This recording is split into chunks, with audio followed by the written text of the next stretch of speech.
एक गांव शिमला में एक लड़का रहता था, सूरी। सूरी के अब्बू की चाय की दुकान थी। वो सुबह उनकी मदद करता और फिर स्कूल चला जाता। स्कूल में सूरी से कोई ठीक से बात नहीं करता था, क्योंकि वो चाय बनाने वाले का बेटा है। वो सबसे बात करने की कोशिश करता है, दोस्तों के ग्रुप में शामिल होना चाहता है, लेकिन कोई भी उससे बात नहीं करता। और अगर वो बात करने की कोशिश भी करता तो सारे लोग उसका मजाक उड़ाने लगते। हे, कोई मेरे साथ वीडियो गेम खेलेगा? हाँ, मैं खेलूंगा। अरे चाय बनाने के लिए नहीं, गेम खेलने के लिए बुला रहा हूँ, तो रहने दे। सूरी को बहुत बुरा लगता है। वो घर आते ही मुंह फुलाकर बैठ जाता है। सूरी के अब्बू ये देखते हैं और उसके लिए खाना लेकर आते हैं। अरे क्या हुआ सूरी, तू मायूस क्यों है आज? ले खाना खा रहे, तुझे अच्छा लगेगा, ले। पापा, कोई और काम क्यों नहीं करते? आपको इतने सारे कामों में से यही काम मिला। चाय बनाने में क्या बुराई है? दिन में सबसे ज्यादा लोग इसी के बारे में सोचते हैं। नहीं, मेरे दोस्त तो मजाक उड़ाते हैं, मुझे अपने साथ खेलने में भी शामिल नहीं करते। बोलो कौन सा खेल खेलना है, अभी खेलते हैं। आपके साथ नहीं, उनके साथ खेलना है। ये कहकर वो वहाँ से चला जाता है बिना खाना खाए। सूरी के अब्बू को ये देखकर बहुत बुरा लगता है कि उनकी वजह से उनके बच्चे के दोस्त बहुत दूर जा रहे हैं। उसके पिताजी चाय बनाने के साथ दूसरा काम भी ढूंढने लगते हैं। वहीं स्कूल में बच्चों को ट्रिप पर ले जाने का प्रोग्राम बनता है। कुछ दिन बाद आप सभी बच्चों को एक जंगल ट्रिप पर ले जाया जाएगा। सभी बच्चे उसी तैयारी के साथ आएंगे। सारे बच्चे खुश हो जाते हैं। सूरी घर आकर ये बात अपने अब्बू को बताता है।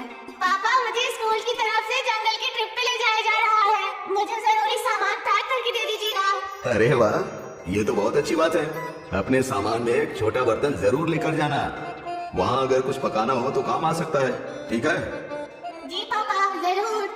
और हाँ, तुम्हें एक और बात बतानी थी। मैं नई नौकरी ढूंढ रहा हूँ, तुम्हें अपने दोस्तों के सामने शर्मिंदा नहीं होना पड़ेगा और वो तुमसे बात भी करेंगे। सच पापा? हाँ। सूरी खुशी से पिताजी के गले लग जाता है। कुछ दिन बाद उस जंगल ट्रिप पर जाने का दिन आ जाता है। सब उस जंगल में पहुंचने के बाद ट्रैकिंग शुरू कर देते हैं। मैं सबको 4 ग्रुप में बांटूंगा, जिसमें एक लीडर भी होगा। वो सब एक साथ में रहेंगे और अपना काम करेंगे। सब अपने लीडर की बात मानेंगे, समझ गए ना? सब अपना बैग लेकर ट्रैकिंग शुरू करते हैं। अरे किसको लीडर बना दिया? इसको तो चाय के अलावा कुछ नहीं आता। सब हंसने लग जाते हैं। सूरी को बहुत बुरा लगता है। कुछ दूर चलने के बाद वो थक जाता है। चलो यहाँ रुक जाते हैं, थोड़ा खा पी भी लेते हैं। बाकी सभी मान जाते हैं और रुक जाते हैं। नहीं, हम नहीं रुक सकते। अगर हम रुके तो लेट हो जाएंगे और कुछ ही देर में अंधेरा भी होने वाला है। लो, लीडर बना दिया तो हम पे हुक्म चला रहा है। नहीं, हम नहीं चलेंगे। तुझे जाना हो तो जा, हम थोड़ा नाश्ता करने के बाद ही ट्रैकिंग शुरू करेंगे, तो जा।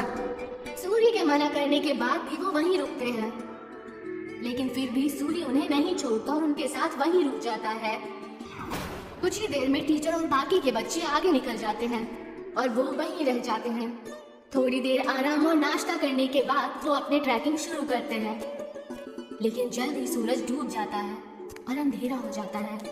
अरे ये तो अंधेरा हो गया, अब तो रास्ता भी समझ में नहीं आ रहा। बाकी बच्चे भी डरने लग जाते हैं।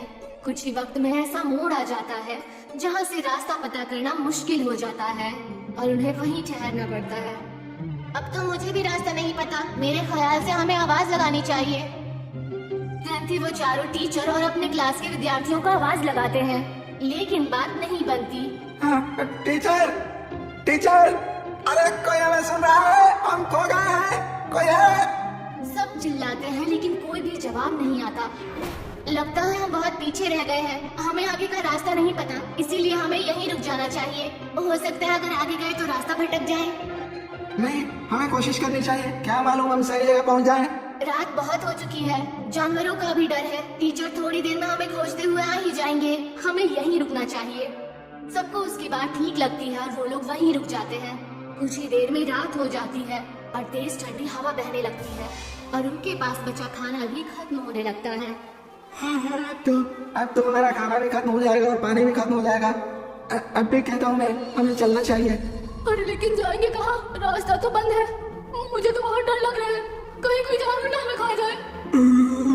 मुझे तो बहुत ठंड भी लग रही है।